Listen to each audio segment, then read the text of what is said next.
This is just a rumor, but since this is a channel mostly about gaming and storytelling, I felt I had to mention it. Paradox Interactive, a Swedish video game publisher, purchased White Wolf Publishing back in 2015, thus acquiring assets and rights of the World of Darkness and Vampire the Masquerade from CCP Games. At ParadoxCon 2017, CEO Frederick Wester answers a question on Vampire the Masquerade Bloodlines about how many leads from Troika were now working at Obsidian, with whom Paradox has partnered with before. Yeah, on paper, that's a really good match. Of course, sooner or later, people will want a follow-up to Vampire the Masquerade Bloodlines, and when the time is right, I guess a sequel will find its place in the market. But it's too early to say anything about that right now. Recently, Paradox have been showcasing a website called Tinder Beta, which is a spoof on Tinder with the D being shaped like a pink droplet. Tinder mimics a dating app by asking you about your blood type and various other strange pairings with people who are sick in your area.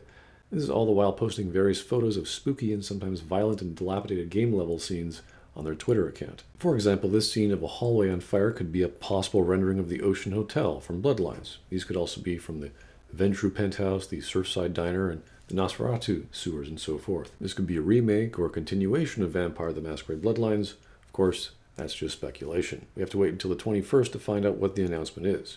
On March 7th, though, Paradox announced on Twitter the opening of a new game studio called Tectonic, led by Rod Humble, the former CEO of Second Life and executive VP of EA, and various other EA avenues, including The Sims, EverQuest, and Subspace.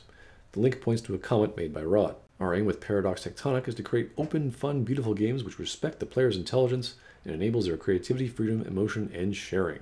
Our studio structure is using best practices for modern development, a flat organization, in a low-friction environment with a team of highly experienced domain experts.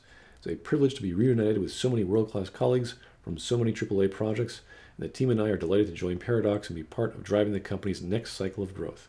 Our shared values of quality and putting the customer first made Paradox the perfect fit for us. Now, Paradox does mostly strategy games, and Rod's comments don't imply a particular style or genre, but the image is present, and the strange amount of time and money dedicated to theming romance and blood type on a makeshift dating app spoof is one strange way to promote or likely imply a vampire-style game. Whether it's single player or a way of reviving the World of Darkness IP and the making of a multiplayer vampire game, I really can't say, but it's enough to get my attention. Fill my soul with